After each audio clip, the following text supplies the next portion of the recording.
Hey everybody, it's Pastor John with your Midweek Moment for Easter week. I don't know if you can remember this, but way back in January on Epiphany Sunday, I started my sermon by reading a poem called The Journey of the Magi. That poem was written by a guy named T.S. Eliot, one of the most important Anglo-American poets of the early and mid-20th century. And while the Journey of the Magi is a well-known poem of T.S. Eliot's, it's not his best-known poem by a long shot. Hands down, T.S. Eliot's best-known and most important poem is a really long poem that's called The Wasteland.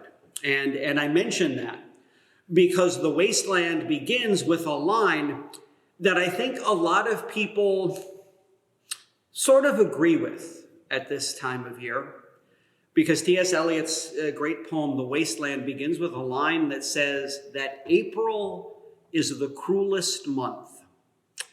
And while I personally don't think that April is the cruelest month, personally I think that February is the cruelest month, it certainly seems to me that there are a lot of people out there who are not particularly fond of the month of April. I hear an awful lot of people who complain about stuff during April. Particularly, they complain about the weather. And I think the reason for that, I think so many people kind of seem to dislike the month of April, or at least are a little bit impatient with the month of April, is that the thing about April is it's clearly better than the months that came before it. It's clearly better than January and February. But we also know it's not nearly as good as the months that are going to come after it. That is to say, April is clearly not as nice as what we expect May and June to be. And so April's got the problem where it's sort of stuck in the middle. It's clearly better than the end of winter, but it's not nearly as good as the beginning of summer. I mean, you're first to think about the temperatures, right? You know, in April, the average high temperature is somewhere in the mid-50s. I mean, it's actually in the mid-70s right now as I'm recording this, of course. But that's not, we all know that's not the way April usually is. And the thing about a temperature in the mid-50s is that's clearly better than having a high temperature in the mid-20s. But let's be honest, it's not nearly as nice as having a high temperature in the mid-70s, which is what we're going to get in May and in June. And I suppose the other problem that a lot of people have with April, the other reason a lot of people seem to be impatient with it is just, my gosh, it seems like it rains all the time in April. I mean, I suppose a high temperature of 55 degrees wouldn't be so bad if it was always dry and sunny, but it never seems like it's that way. And it always seems like it's cloudy and raining in April.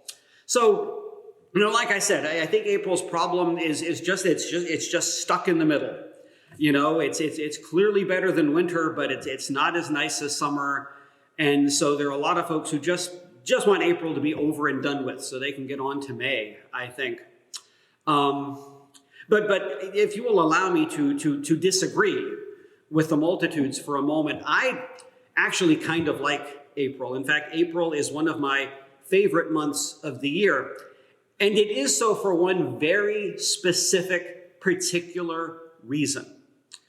Now, you might think that reason is that April is the month when baseball season begins, but of course that's not true anymore. Today, baseball season actually begins at the end of March in the usual year. No, the reason that I'm so fond of April, the one specific reason I like April so much, is because April is the month that gives us daffodils. And the daffodil is hands down my favorite flower. In fact, you know, now that I think about it, I don't think I've ever met anyone who didn't like daffodils. I would imagine if you ask most people to list their 4 or 5 favorite flowers, almost everybody would put daffodils somewhere on the list. One person who I know for a fact would put daffodils on their list of favorite flowers, somebody who might in fact put daffodils right at the very top, the same way I do, was another English poet, a guy named William Wordsworth. In fact, William Wordsworth liked daffodils so much that he actually wrote a poem about them, and it's a poem I'm going to share with you right now. It goes like this. In fact, if you went to school back in the day, you might even be familiar with this poem. I wandered lonely as a cloud that floats on high o'er vales and hills, when all at once I saw a crowd, a host of golden daffodils, beside the lake, beneath the trees, fluttering and dancing in the breeze.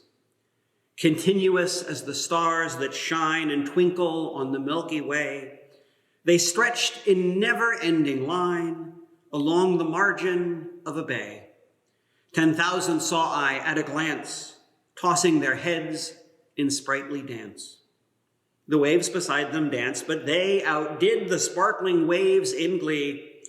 How could a poet not be but gay in such jocund company? I gazed and gazed, but little thought what wealth the show to me had brought. For oft, when on my couch I lie, in vacant or in pensive mood, they flash upon the inward eye that is the bliss of solitude. And then my heart with pleasure fills and dances with the daffodils. I think William Wordsworth's poem highlights one of the reasons that daffodils are my favorite flower, because I do not think there is a flower on God's earth that is happier than a daffodil. In fact, I think daffodils may just be the happiest things on the planet, particularly when you see them the way Wordsworth describes them in the poem. When you just see an entire field that is just absolutely jam-packed full of daffodils, the yellow ones and the white ones and the yellow and white ones and just the whole thing, and they're blowing in the breeze and they're all happy and they all look like they're dancing. I just love daffodils, and daffodils are one of the reasons I love April, because like I said, April, it may be cold, it may be rainy, it may be all of that stuff, but it is also the month that gives us daffodils. And there's another reason I like daffodils so much.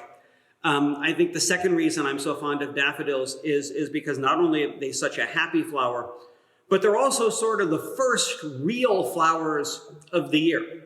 I know you get snowdrops and crocuses before you get daffodils, but when I say daffodils are the first real flower, what I mean is they're the first flower where you can cut a bunch of them and put them in a vase with water and bring them inside the house. You just can't do that with snowdrops. But you can do it with daffodils, and daffodils are the first flowers of the year you can do that with. So you know that when the daffodils come up, right after that, you're going to get the hyacinths and the tulips. And then, you're going to go from April into May and from May into June. And then by the time you get to June, flowers are just going to be busting out all over. But of all those flowers, it's the first ones that I like the best. My favorites are the daffodils. And like I said, that's one of the reasons, because they're the first real flowers of the year. And they're also, like I said, just the happiest things on the planet.